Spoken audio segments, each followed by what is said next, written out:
Découvrons ensemble plus de détails concernant la stratégie nationale égyptienne pour le tourisme durable 2030 avec notre interlocuteur, Madame Manel Mourad. Bonsoir. Bonsoir Madame, comment allez-vous? Très bien Madame, et vous, ça va? Alors, oui, on parle d'une stratégie nationale égyptienne ambitieuse pour le tourisme durable 2030. Selon vous, quels sont les principaux piliers de cette stratégie qui vont la rendre durable?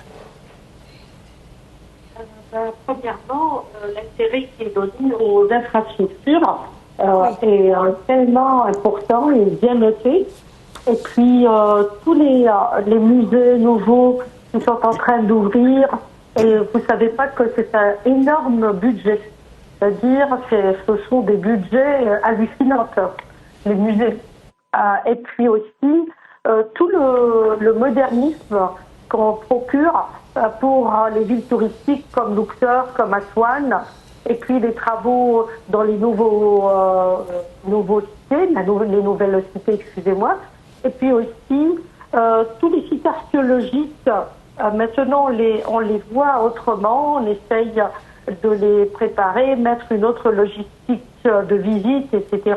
C'est pas encore mis au jour, mais espérons bientôt et vivement que ça se passe comme ça, surtout pour l'ISE.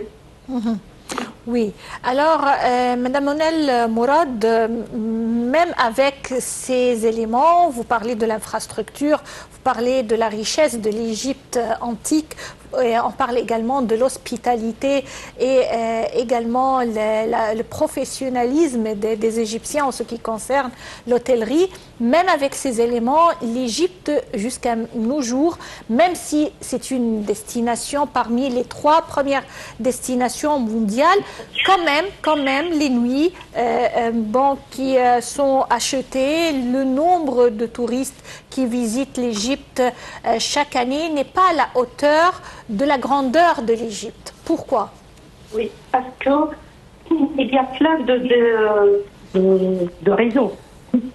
Premièrement, il y a des raisons extérieures, comme les guerres qui affectent énormément de choses, les guerres entre la Russie et l'Ukraine, tout ce qui s'est passé avec les Houthis au sud, tout ce qui se passe à Gaza nous a affecté, qu'on veuille ou pas, qu'on le nie ou pas. Évidemment, les gens ont peur. Ils mettent tout le monde dans le même panier. Ça, c'est un. 2, vous avez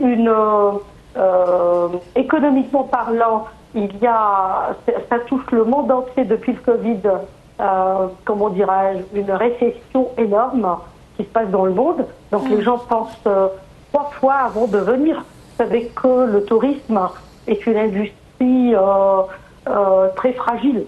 Oui. On ne vient pas quand on a besoin de payer les écoles de ses enfants ou si on a à rénover sa maison. Il y a beaucoup de priorités. On ne va pas voyager quand on a les poches vides. Et puis aussi, ça c'est concernant le monde. Oui. Le Covid nous a affecté aussi énormément parce que chaque fois on se prépare, vous savez, préparer une infrastructure, ça coûte de l'argent. Oui. Tous les gens qui ont rénové leurs bateaux, les hôtels, tout ça, c'est des milliards de livres.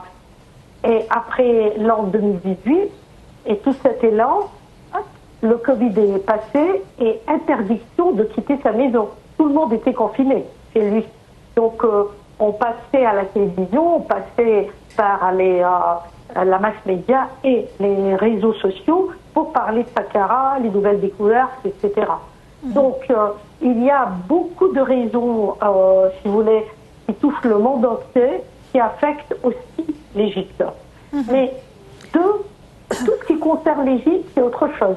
Vous avez beaucoup de gens qualifiés, que nous, on a des écoles d'hôtellerie qui sont à la hauteur, à la hauteur des écoles en Suisse ou en France ou ailleurs, mais la plupart de nos élèves brillants et tous les gens qui ont des maîtrises et des diplômes très évolués sont partis ailleurs parce qu'on ne peut pas rester chômeur. Après la révolution, ce qu'ils ont appelé le printemps arabe, c'était notre cauchemar arabe à nous tous, et on a passé 11 ans de chômage.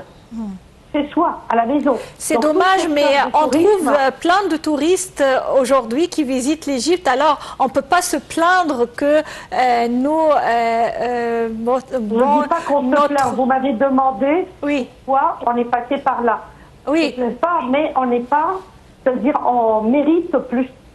C'est vrai. Alors aujourd'hui, c'est vrai que toutes les raisons que vous avez citées sont des raisons réelles, mais aujourd'hui, on a commencé à retourner sur scène avec bien sûr l'attente de l'inauguration du grand musée, avec une infrastructure solide qui s'agrandit de jour à l'autre et qui se renforce. Mais quand même, Madame Manal, quand même, jusqu'à maintenant, avec tous ces efforts, aujourd'hui, si on se compare à d'autres destinations beaucoup plus modestes, on mérite plus que ça. Oui, parce qu'on est très proche de Gaza, parce qu'on est très proche d'Israël. Ça, c'est sur le plan géopolitique. Sur d'autres plans, les choses ne se font pas comme ça avec le bâton magique. C'est-à-dire, il y a des cycles. Les gens, par exemple, il y a des advertising, il y a des brochures qui sont imprimées, il y a les agences touristiques à l'extérieur qui vendent l'Égypte et puis ils renoncent à l'Égypte. Donc il faut attendre une autre saison pour qu'ils vendent l'Égypte. Oui. On dépend énormément sur la vente extériorisée. Et depuis qu'on dépend maintenant sur les réseaux sociaux, on a plus de touristes. La plupart des touristes que vous voyez sur place, ils viennent par un effort local, un effort. Mais si on parle des agences touristiques qui sont extériorisées, qui sont américains ou français ou japonais ou autres, eux, ils sont dans les cycles. Il y a des dépenses, des imprimeries de brochures, il y a des saisons où ils ont sauté totalement l'Égypte, ils ont fermé sur l'Égypte. Donc pour reprendre, ça prend un cycle. Vous voyez, ça fait un.